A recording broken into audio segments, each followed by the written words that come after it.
Bruno Pesec. What an absolute pleasure to speak to this young man. He helps business leaders uh, innovate profitably. The term innovation is very interesting. I wonder what your definition is. His is, and I'll just give you a little bit. It's creating something new for not only you, but for your customers or your clients or the consumer as well.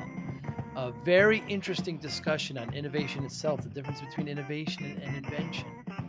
He's been martial artist since a very young child, and how he incorporates discipline of the martial arts into business is really interesting. His foray into the industry is incredible, where he was part of this invention team, and they were given a task that was completely impossible, but they made it happen.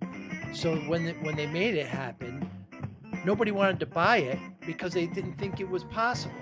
And so they had the hardest time going to market. Fascinating history with Bruno uh, and innovation and what it takes and what percentage of your business should be revolved around newer innovations. Just a great conversation with Bruno. I want to continue to talk to him. He's got a great book. He's got a board game that he made. His content on his site is incredible. I really enjoyed this conversation. I know you will too. Thanks for listening. Hi, I'm Joey Pinz. People ask me, how did I lose 130 pounds? The quick answer is always discipline. I started my business, wasn't paying attention to my health, was eating too much, drinking too much sweets. My daughter was born. Next thing I know, I'm pre diabetic, I have hypertension. I knew something had to change. Discipline. I, like many of you, have faced many challenges in your career, in your family, in your life, in your faith. How did you attack them? How did you approach them? How did you solve them, hopefully? It all had to have some degree of discipline. I'm also asked, how did you found and start a tech business and it lasted over 25 years? Discipline. I was committed to it, enjoyed technology, didn't enjoy some aspects of it, but knew it was necessary. Discipline. Our podcast mission: how do we use discipline to better ourselves and society? Join me, please, as I talk to interesting people and discuss how they use discipline in their family, in their passion, in their careers, and how it helped them. Our podcast vision: growth through learning from others. Joey Pinz Discipline Conversations. It'll be light and serious. Join us, please. Thank you for consideration. Bruno, I really appreciate your time today. Very impressive, young man. Does your martial arts and your business knowledge and the way you approach business, how do they play with each other? How do they interact? Mm. So, uh, what I would say as a first one is, well, discipline that you like to talk a lot about. That to me Yes. is something that I continuously see useful in my work, especially, when you show up and you show up with the clients or you work with people.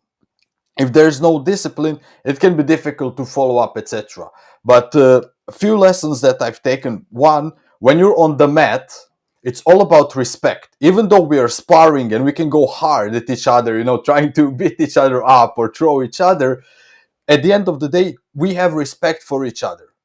Me for my partner and my partner for me. And that's so important in business because we often forget that, for example, discussing ideas or strategies or actions, we should be able to discuss them honestly and truthfully. It's not about me insulting Joe or Joe insulting Bruno. It's about Joe and Bruno discussing a specific strategy or specific situation or something like that.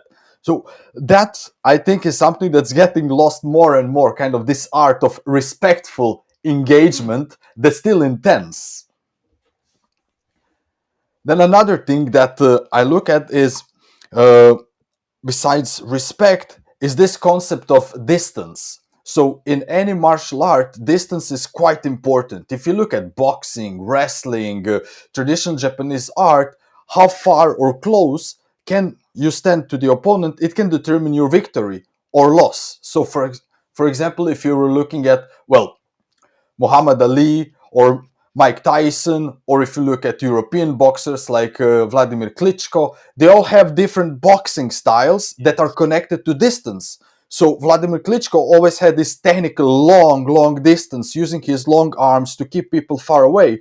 While if you looked at Mike Tyson, he was almost like a raging bull, going Mm, directly in, mm, short distance, no time to react. Now, what does this have to do with business? Well, when you're in the business situation, understanding what's the distance to you and other people in the room, not physically, you don't want to beat them up, but mentally, in understanding. And that is something that often happens. For example, executives or business owners, they have a lot in their head, and they think that everybody has the same shared understanding or vision of the business or direction they're supposed to go. And then friction starts happening because employees have something completely different on their mind than necessarily the leader. And understanding this distance then helps them also, well, communicate better with each other. How is that landing with you so far? yeah, that's a really, really good analogy. Excellent. So, yeah, respect and distance. Um, Yeah, and when you're given the boxing metaphors, I also think of somebody like Merriweather, who just is Mm, purely defensive, right? He avoids being hit all the time, and dodges everything out of the way, and that's another metaphor as well. And mm, you've done very well in martial arts. You've been doing it for a long time, and mm, do you think you'd be as good as an effective business leader if you didn't have that background of mm. martial arts? It's difficult to answer because I've been doing martial arts ever Right, since I was a little kid. right. So to me, it's in essence part of identity. Mm. I would say to some extent, my father is a martial artist, my mother is a martial Wow. artist. So to me, it was perfectly natural. They didn't force me or put me in that direction, Mm. but I just found it very very pleasant. And as I said, uh, when we talk about discipline, commitment, etc., one thing people often ask me is like, Bruno, how is it that you've been training so long that you just didn't, stop, or you don't find it boring, Mm. etc.? And to me, it's simple. I always have a bag with my training equipment ready. That's it. Training is on Tuesday, Thursday, and Sunday. You pick up the bag, you go. In my case, to dojo, but if it's something else, to the gym, whatever, and that's it. You train it. You don't allow yourself to be in a position where it's easy to give up. And where I use that in business. So I work as independent consultant, I work with business leaders, etc. So Yeah. that means that roughly half of my time has to be some sort of marketing or sales because I'm independent. So I can't, I don't have this a laser of just working.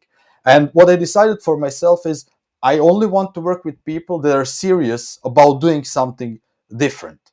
And I decided, I don't want to go around selling myself. What I want to do is I want people to approach me. So I said, okay, I'm going to be writing a lot. I'm going to be sharing my knowledge for free because that's what helped me when I was starting out. And I just started writing. And what I said to me is, I will publish on Monday, Tuesday, and Thursday. There wasn't big science behind those days, but I just said, I gonna publish on those days. And 3 years later, I've written more than 1,000 posts. Wow. And I'm not saying this like I'm some wizard or wunderkind or whatever, but discipline, the topic of today, that's what it helped me.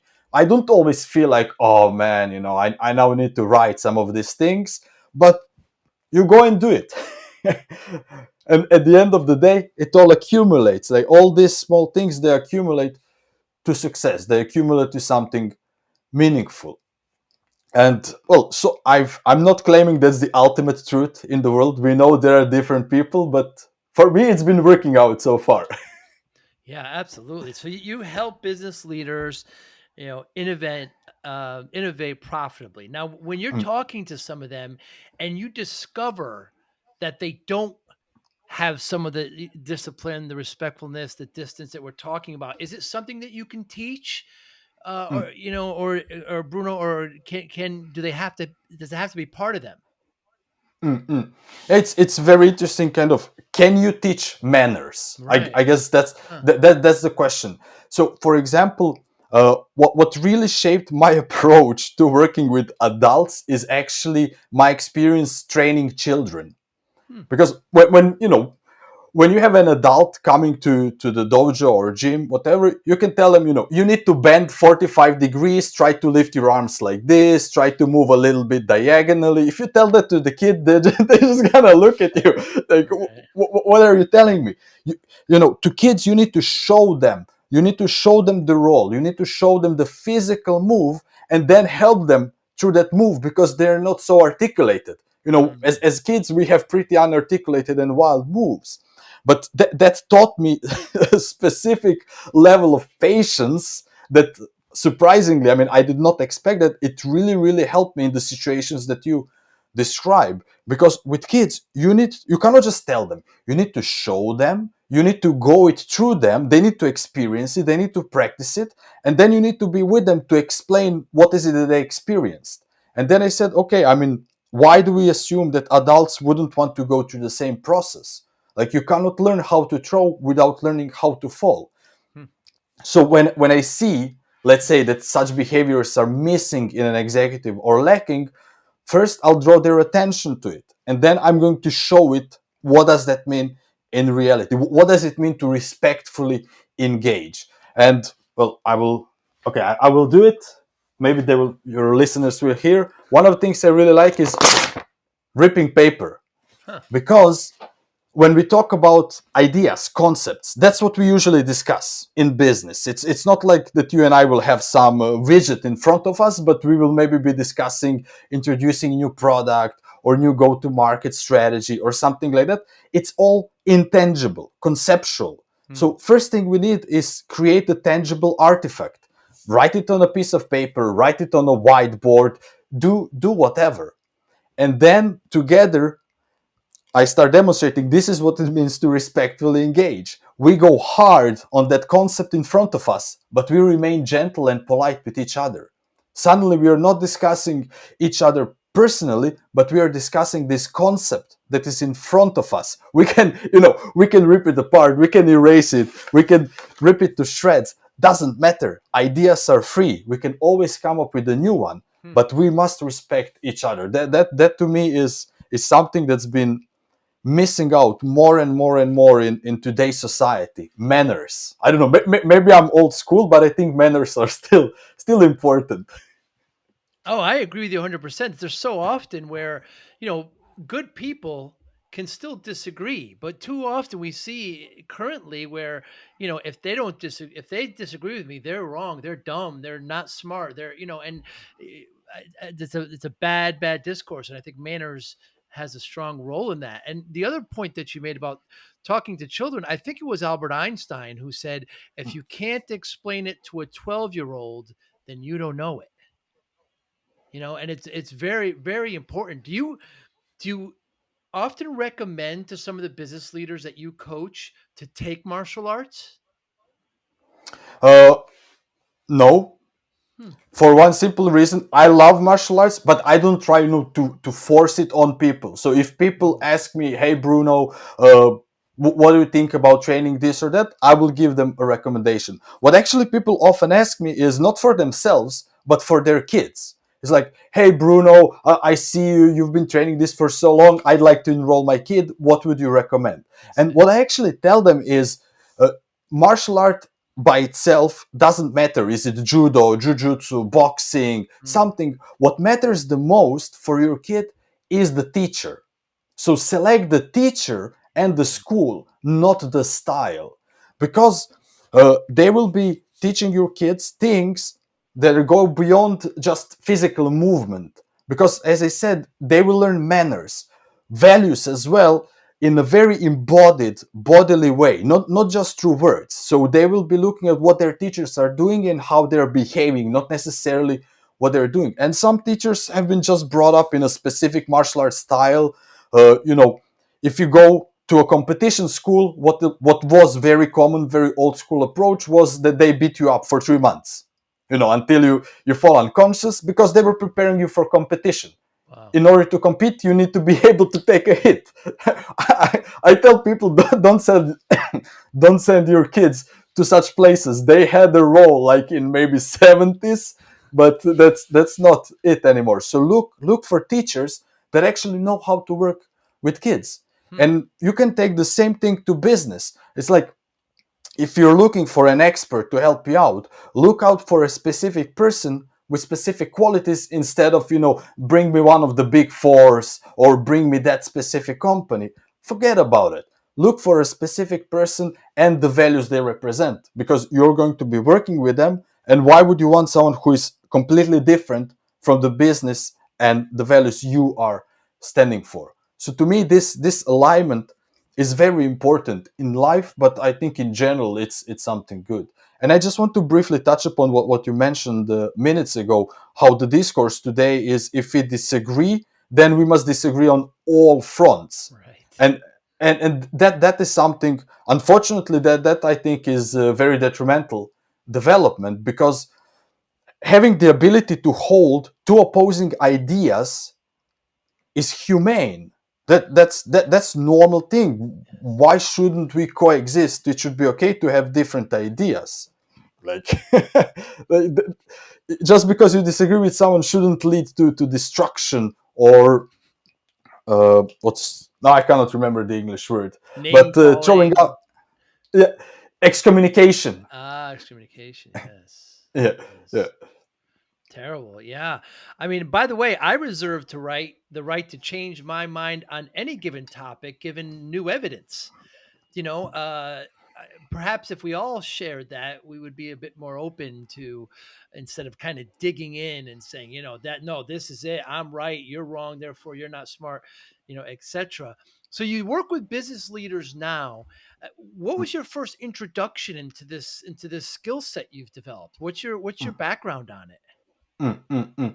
So, what I usually say, I ended up here semi accidentally. So, I started out as an engineer in a defense field. And one of experiences that really marked me was when I was working on a product that the customer believed was impossible. So, they asked for something they believed was impossible.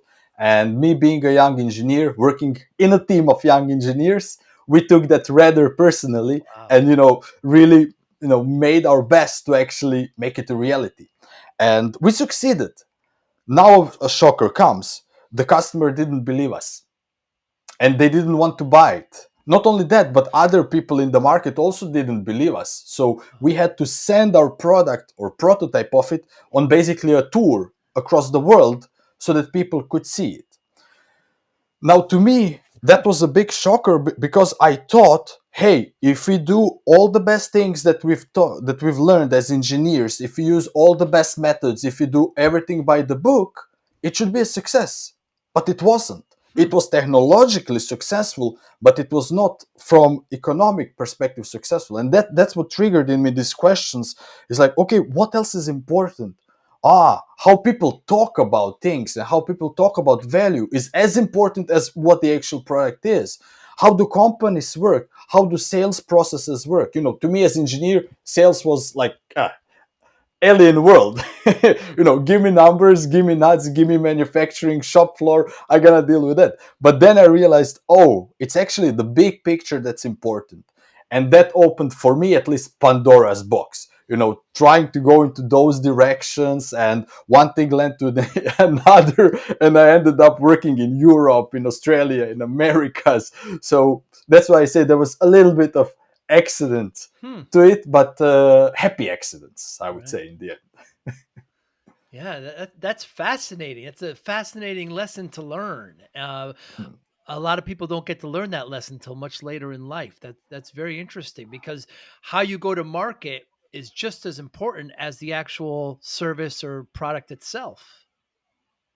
Exactly, exactly, and that is why I really enjoy, lessons from Toyota and the Toyota production system, lean manufacturing, etc. What people underappreciate that we consider the normal knowledge today is, starting from the customer.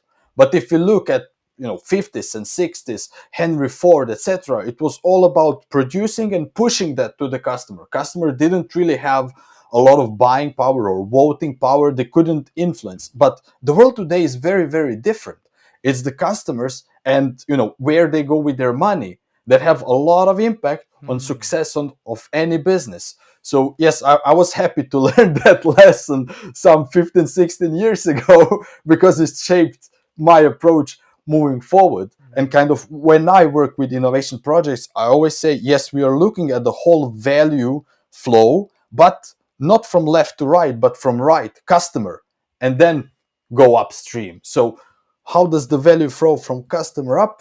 And then our job is to figure out how to improve that flow to get as much value Hmm. to the customer. So Fascinating.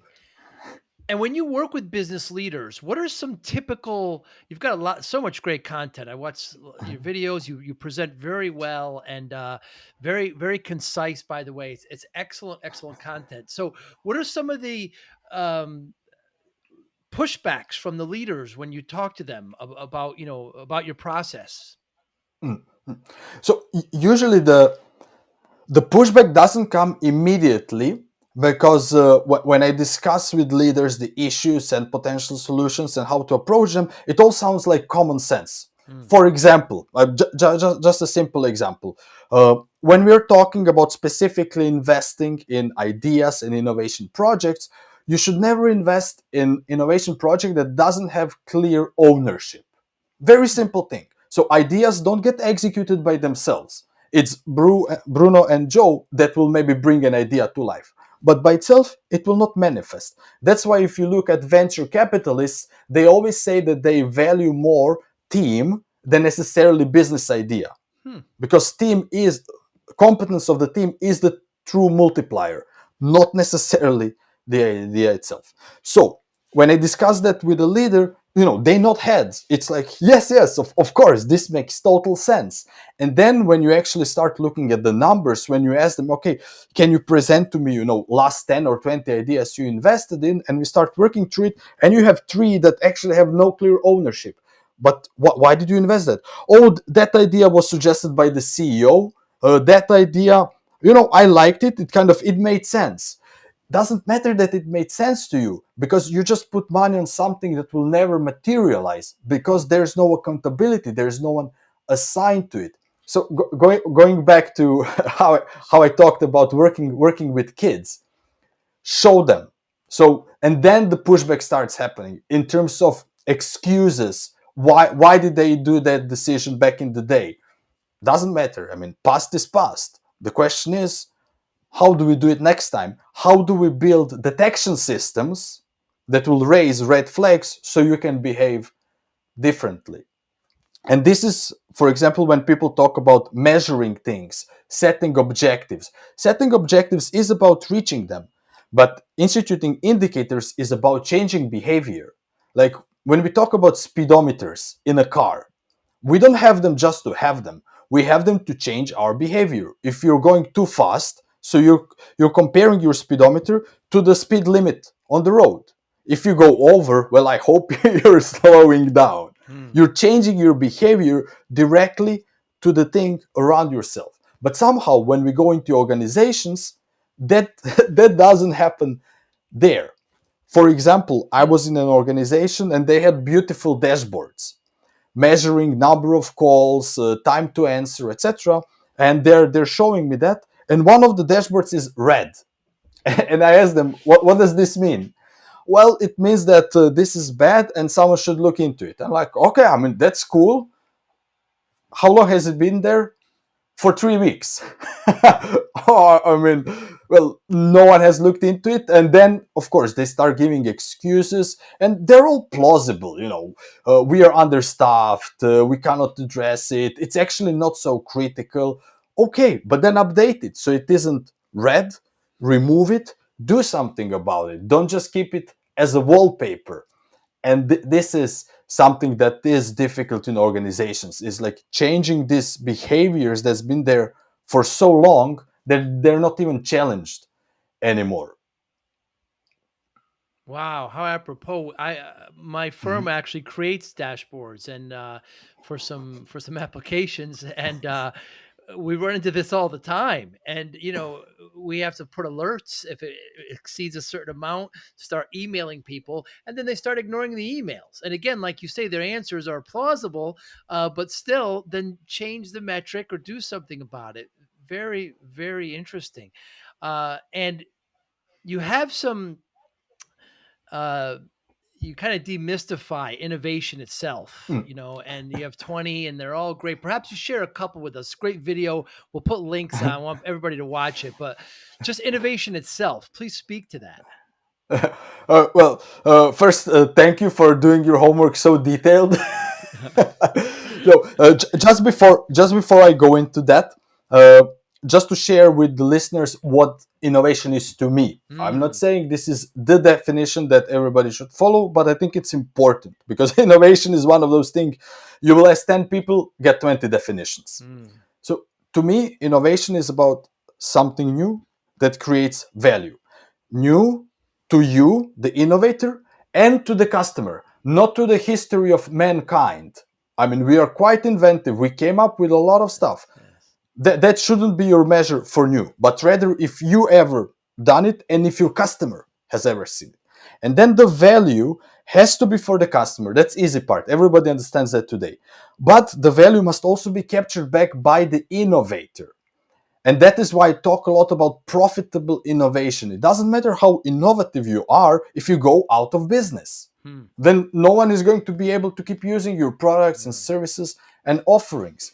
Apple can remain innovative because they're profiting greatly from it, and then they can reinvest it in remaining that way. The same goes for Amazon, Alphabet, and all the bigger companies. But same is true for smaller companies because if we take it at the financial numbers, even if you're a small company, SMEs or a boutique agency, consultancy, whatever, every year you should have an objective that at least 30% of your revenue should be from a source that's 3 years or fresher.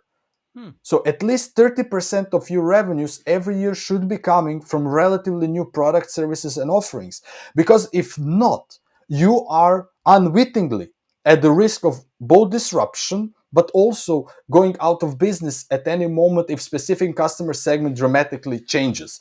That's unlikely to happen overnight, but remember that decay is natural, things deteriorating, that's natural state of affairs. So if you're not having these revenue streams that are coming from new sources, in long term what's happening is actually downward slope, but you're not seeing it because you're in the moment.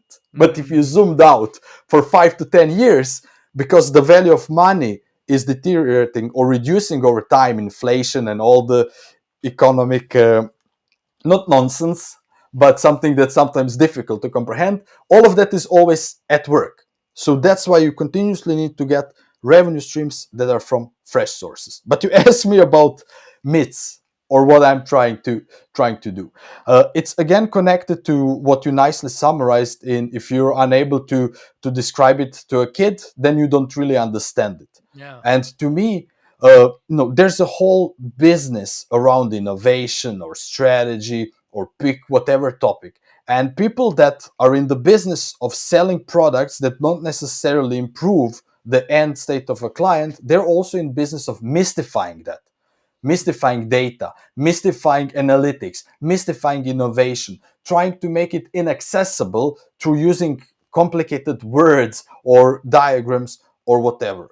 So I try to make that as simple and as accessible as possible. I don't always succeed, but I try my best. So when it comes to innovation, what I focus on in demystifying, for example, one thing is that you should follow or copy innovation leaders, Amazon's, Apple's, Google's, etc.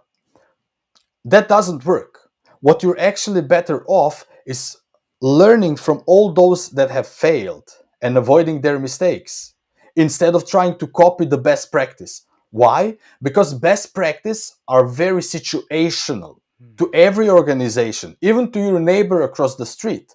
But fascinatingly, worst practices are much more generalizable across mm, even the industries.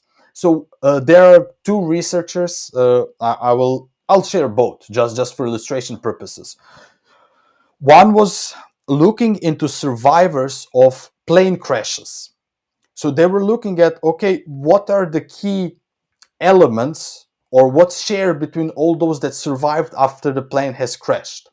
And what they found was fascinating. It didn't matter how physically active you are, if you're a bit bigger, if you're smaller, if you're healthy, if you're unhealthy, it didn't matter. What they found out was the only thing that mattered is if you try to get your luggage. Everybody who tried to get their luggage unfortunately perished. So they learned that by focusing not on those that survived, but on those that unfortunately did not.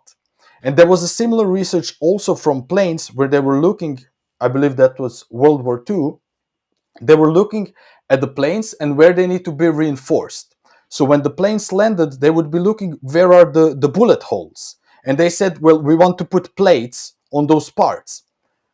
What one smart person said is, no, we have to do the inverse, because this, once returned, it is where there are no bullet holes that we should be reinforcing, because those planes did not return, Right. which means that was the critical damage. So by focusing on those that unfortunately did not succeed and avoiding their practices, you are much better off at becoming innovative than trying to focus on all of those that is the innovation leader in your industry and trying to copy their practices. Just because it worked for them doesn't mean it will work for you. Another myth that I like talking about is that, sorry, That's apologies, you wonderful. said That's something? wonderful. Yeah. Please continue. Yeah. Yeah. Thank you. Just stop me at any moment. This is the topic I'm so passionate about. I could probably. Please. could- Please. yeah. Another myth that I found personally very, very close to me is that innovation should be just for select few, which to me is total nonsense. Like there Hmm. should be no entry barriers. So, for example, one executive asked me, like, Bruno, who in my organization should be allowed to innovate? And to me, that was such a bad question. And I Mm. pointed it out in a bit more polite manner. It's not who should be allowed, but how to enable it to them. Of course, that every individual has different, let's say, innovation potential, and that's perfectly fine. But should you limit people the ability to propose ideas just because of that? Should someone be specific level of your in your organization or have specific education? Anyone can come up with idea. Ideation, creativity is a human trait. Everybody has it, even those that think that they are not creative. When people tell me, Bruno, I'm not creative, I ask them, have you ever cooked a meal without a Mm. recipe? Like, if you did, if you were in a situation where you had to go to your fridge and take out, whatever was there and come up with a dish, hey, you have it in you. Yes, maybe there is someone out there who is able to produce amazing art, but art isn't the only way to be creative. Right. Creativity is using what we have to come up with new stuff. Hey, it's completely human. So why then would I limit who in my organization or in business is allowed to propose ideas, to innovate, etc.? What's better instead is think about how do we create a system where everybody in the organization can submit their idea. That's not a waste of our time, our as leadership's time.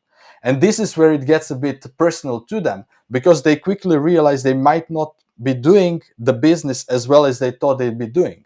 Because leader's job, when it comes to innovation strategy, is making the direction clear. This is who our customers are. This is what we do for our customers. This is the kind of business we want to be. That's leader's job, to communicate and to have that clearly explained to everybody in the organization. And then Brunos can come up with ideas that are aligned with that. And then leaders cannot say, oh, Bruno, my innovators, they think outside of the box all the time. They bring me ideas that have nothing to do with my business. Did you explain your business to them? It's so clear. They've been working in the company for 12 years.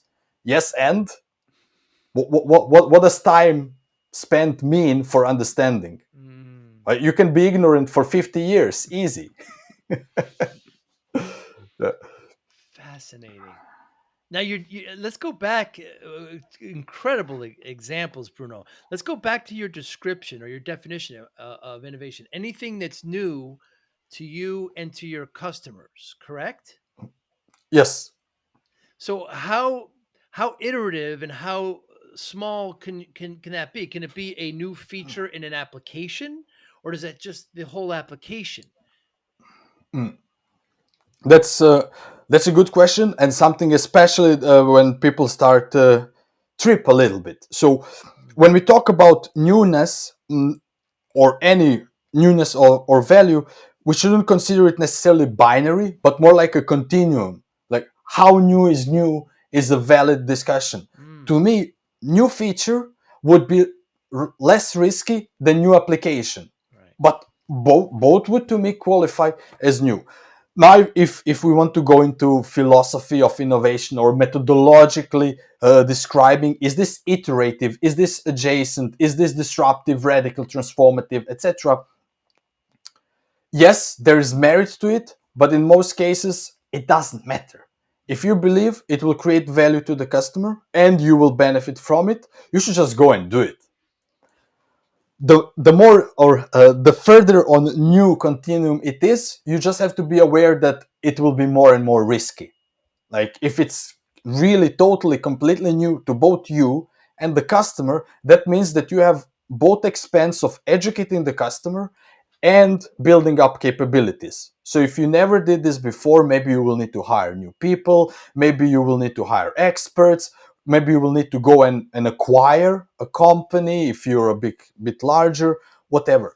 But actually, the problem isn't if it's a new capability to you, because as I said, that can be solved through hiring people, figuring out things. Bigger risk is if you need to educate the customer base.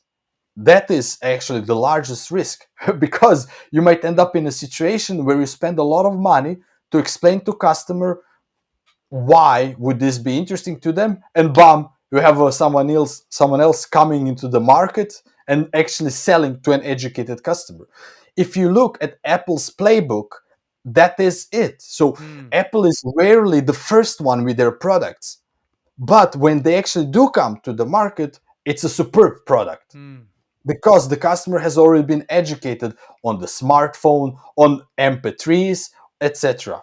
So that is something to consider. If doesn't matter if you're an SME or a large organization, if you're thinking about it, the easiest way to innovate is those iterative innovations, Mm. looking at what you described as adding small features, changing few things, etc. And you shouldn't be ashamed of those things, because I like to equate innovation, developing innovation capabilities, like going to the gym. You don't wake up one day and decide, I'm going to lift 500 pounds. I mean, you might do it if you're a freak of nature, but everybody else will need to go to the gym for maybe years or decades to build that kind of power. And some of us might never be able to lift so much because we aren't big enough or we cannot get so big, whatever. The same goes for innovation. You cannot wake up one day and say, I have a brilliant idea and I'm going to execute it and we are going to get $1 billion Mm. business out of it. It's actually all those small innovations that you're doing that will make you in a much, much better position to actually grab the opportunity, the big opportunity, if it shows itself. Very, very good. Because you mentioned Apple. I also think of Microsoft. I always, Google, Alphabet. They're not coming out with brand new products, but they're continually, you know, updating and adding more. Their products are so feature rich. Microsoft Windows, for example. So Mm, I mean, it started a long time ago and it's just gotten to where it is now. And they're just releasing features. So your goal of 30% of the revenue should be on, 3 years or newer. If those all count, I think those are probably very achievable, even for those large $1 trillion, right? I mean, those companies mm, are the mm, biggest in the world. Uh, Innovation, is it more art than science, or the mm. other way around? Yeah, good question, right? And the cop out answer, it's probably both. Right. So I'm actually Thankful to my discipline, I'm able to put a lot in my schedule. So I'm actually also doing a doctorate focused exactly on that question.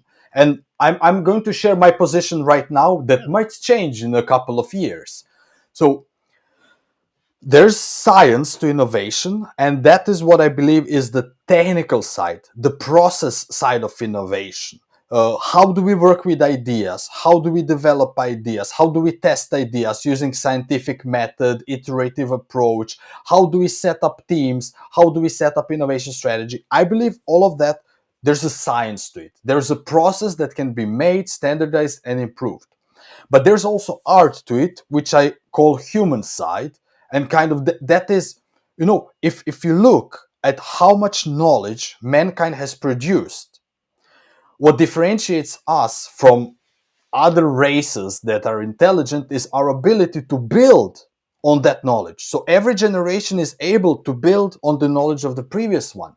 But that doesn't happen that fast in the innovation space. For whatever reason, we are not able to just go and say, hey, this worked really well. Let's do it again. Even if you look at big companies, you mentioned Microsoft, I mean, they had their mess ups as well. Yes. So, and they repeat some mistakes they did in the past.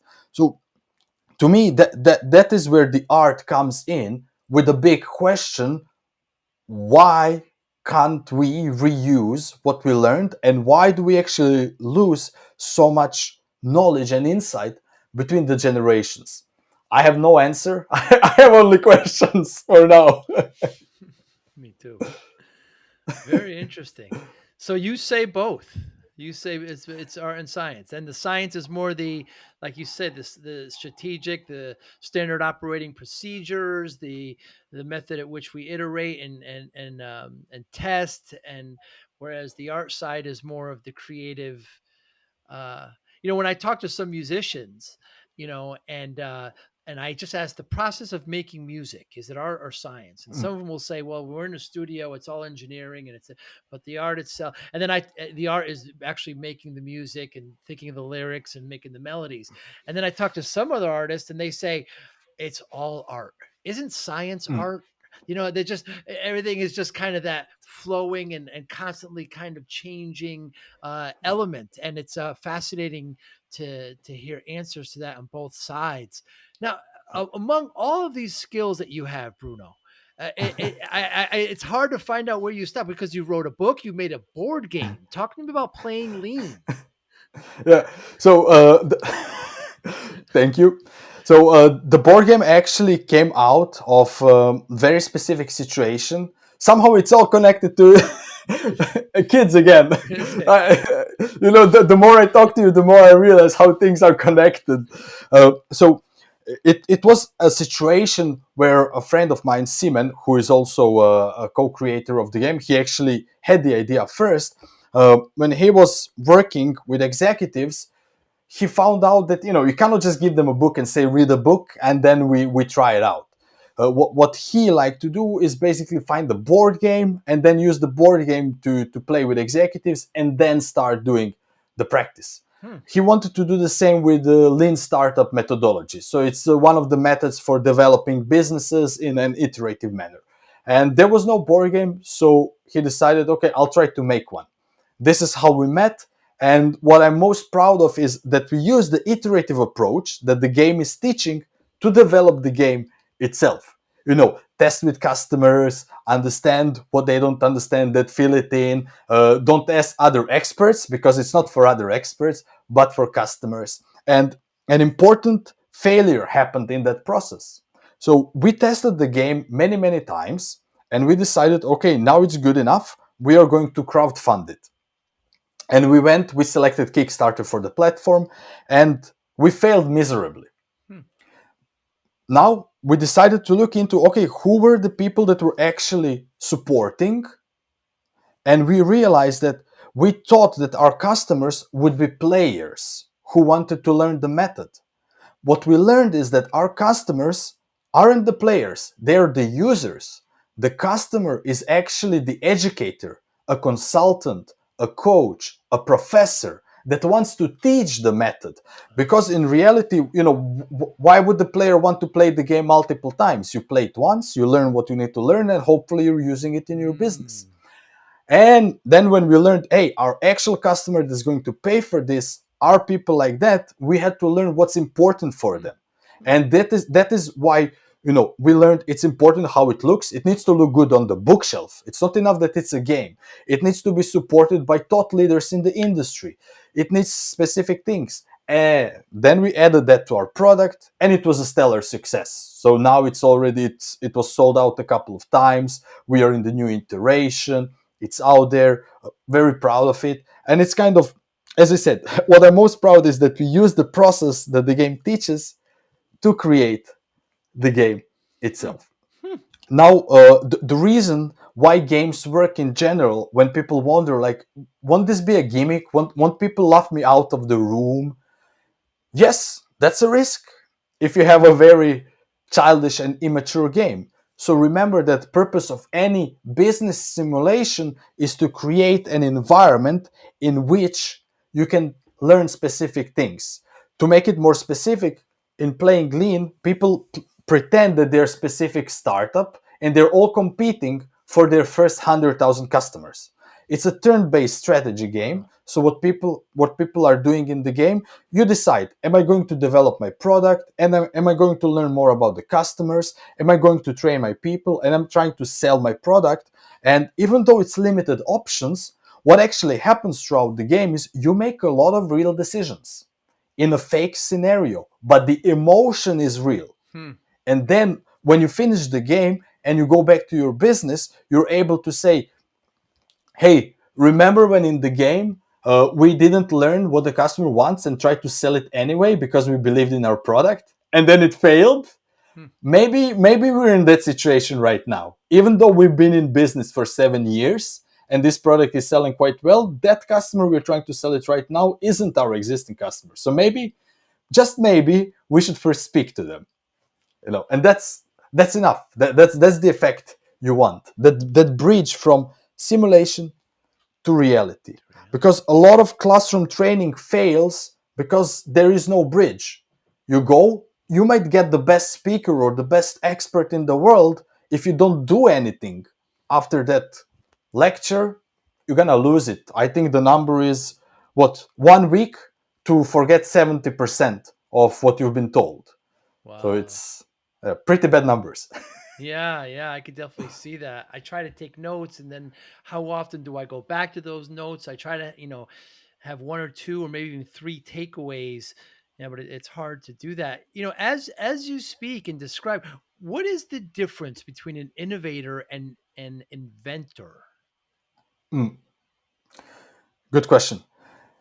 To me, and again, this is my take on it. Inventor is primarily concerned with creating something new. Innovator adds value to it. Huh. So I have been and am an inventor. Like, for example, the story I shared with you in the beginning that opened my eyes, that was when I was in full inventor role. Like, we just assume customer asked for it, we're just gonna make it as wild as we can, we're Right. gonna invent the things that did not exist before, but we were not concerned necessarily how is it going to be valuable to the customer, how will that change their business in the moment. We assume they asked for it, they know how it's going to be valuable for them. So an inventor, he might be coming up with something to satisfy their own need just because they think it's cool, just because they're inventive. Some people are like that. But what differentiates them from innovator, innovator will also ask, how is this supposed to be used? By whom is supposed to be used? And how will it make their life different? That to me is where I would draw the line. Very, very interesting. And I also read that you're in Oslo, you're in Norway, correct? Yeah, correct, And correct. and you work with like in an incubator occasionally. You work with the kind of Yeah. startups and try to help Mm. them out. And what is that? That must be an exciting area, right? Because they have so many ideas, but probably little money. I'm just guessing, right? And Yeah. they're full of energy and want to change the world. And is it an exciting place? Yeah, absolutely. So, uh, one of the things that I try to kind of pay back and contribute back to all the luck and good fortune I had is, to spend some time exactly with startups, incubators, accelerators, as it is as you described. They rarely have significant funds. Mm, It's usually people that are starting their first company. They made the big bold step of maybe leaving their job, or mm, they were fired and are using their severance package to start something new. So that's perfectly fine. What is very risky is obviously wasting both their time and savings on something no one will pay for. That's an obvious thing. We right. all know it. It's nothing new. What is a little bit different, I would say, in Norwegian entrepreneurial ecosystem is there's more social safety. Mm, Norway is a wealthy country. We cannot, forget that. There's a lot of safety net. They're also trying to incentivize entrepreneurship, so people can both get their social benefits and start a new business hmm, for a couple of years. I think that's all great. Of course, sometimes you have a side effect of people abusing the system, but they're a minority, so that's good. But what I always focus on is pushing on the time scale. Especially Norwegians, they're a bit more relaxed. Nothing wrong with that. But if you have a business idea, you should check it within 90 to 180 days. You shouldn't spend 3 years mm. figuring out if this is a business that will feed your It's family. viable. Yeah. Yeah, yeah, and that's why I like to get involved with such endeavors, so that I can give them a little bit kick in the butt. Some guidance. Yeah, it must be very Yeah, rewarding. How yeah. important are your black hardcover notebooks? How important? I'm just turning because they're all here. You saved them all. Yes, I said them also. You mentioned note taking. I also take a lot of notes. I don't revisit them as often, Mm, but what I found, for me at least, the process itself is kind of additional layer of thinking.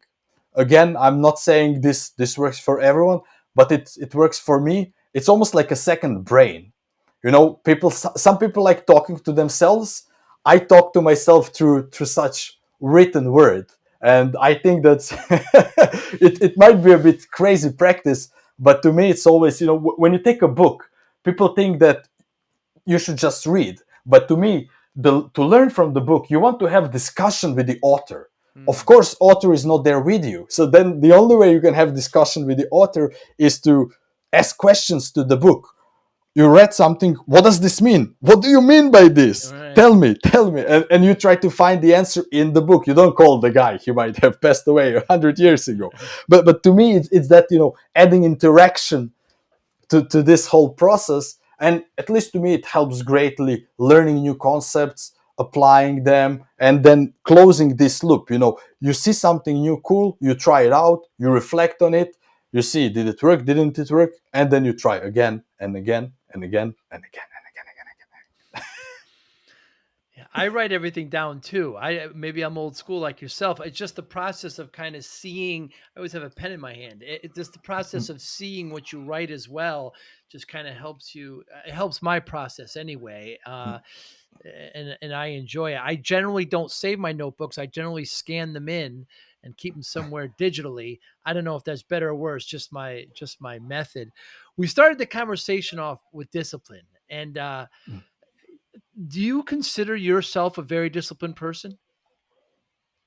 I do. At the end of the day, I probably wouldn't use that label in a regular conversation, Mm. on the street. Hey, I'm Bruno, and I'm very disciplined. But kind of, if I look at how I conduct my business, how I live my life, there is discipline to it. Mm. Uh, that's consistent throughout. What I'm not sure what the right words would be.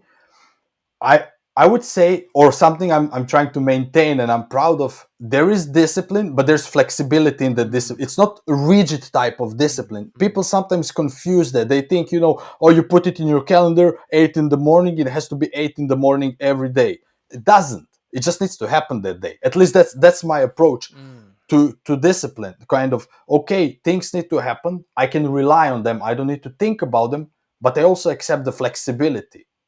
sometimes you need to be a little bit flexible like bamboo, right? Yes. Yeah, very true. I believe that as well. Yeah. And Bruno, what motivates you? Oh, it's no, you're full of good questions. So, to me, kind of in business, what motivates me is challenging the status quo. I'm a professional challenger, if you want. I just find this great joy in doing things better. That's it. I'm a bit agnostic in what is the thing, be it a Mm, process, be it new product, etc. But to me, that's what I derive great joy from. In life in general, I would say that my biggest joy or drivers are basically curiosity. mm, I've been curious ever since I've been a kid. Sometimes it got me into trouble, sometimes it didn't. But like, I'm a nosy person. I ask questions. I wonder, like, how does this work? Why does it work that way? Why is this like this? And then I try to find it out. And just this, to me, learning by itself is very rewarding. And that is the driver in itself. There is no ulterior motive, like I'm trying to learn to be something. No, I'm blessed to be happy with mm. my life. Yeah, I agree. Just generally speaking, I seem to have more questions than I have answers. Maybe that's evident in our conversation today. I'm not sure. And then Bruno, how do you measure success? Ooh. I don't necessarily. Okay, this obviously isn't financial question. This is more a life question. I would Sure, assume. certainly. So to me, it's I'm not measuring success. What I'm doing or what my life check is, if I can look myself in the mirror in the morning. If I can't, then I need to change something right Whoa, now. whoa. So that kind of is to me. I'm not measuring it in terms of how many kids I have, how much money I made, or Mm, something else, or number of experiences, but rather, am I happy with the life I'm leading? Is this the person that I want to be?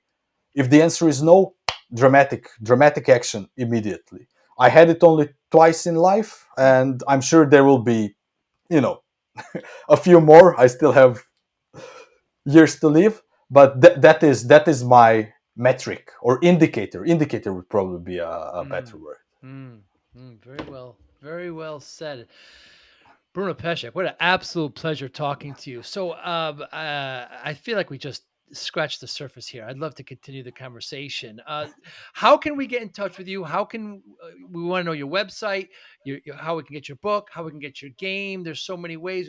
Your content is so rich and so enjoyable on your site. Tell us how we can get in touch with you, please. Well, first, Joe, thank you very much for all the kind words. On the website, I guess it will be in the show notes, but to those listening, www.pesec.no. That's the website. I try to make my contact as easy as possible. There are no forms, there are no hoops to jump through. You have email, you have phone number. I think you even have my physical address. So whomever is listening and wants to get some extra materials, or there was something that we mentioned and you're interested in, just write me an email. I don't bite, and I'll be happy to point you in the direction. I'm always happy to exchange ideas, to talk with interesting people. So just reach out. That's the simplest, I think. Very good. And I will put it in the show notes. Bruno, absolute pleasure talking to you. I look forward to listening to more and watching some more of your content. And I hope one day we get together and have a cup of coffee. That would be tremendous. That'd be great. Thank you for having me. Thank you, Bruno. You be well. Bye now. Thank you for listening and or viewing Joey Pin's Discipline Conversations. Please share this episode with one or two of your friends who you think may benefit from the episode. Our website, www.joeypins.com. There you'll find lots of resources and you could join our mailing list. Please follow us on all our social media, Instagram, Twitter, and Facebook. Podcast information, the video version of our podcast is on YouTube. Please subscribe.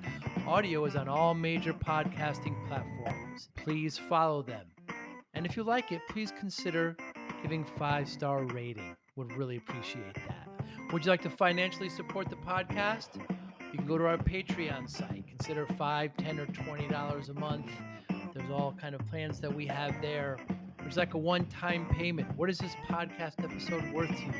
$25, $50, $100, $500, $1,000, $5,000. You be the judge. You can go to our PayPal account to do that as well. Thank you again for listening or watching Joey Pinz Discipline Conversations.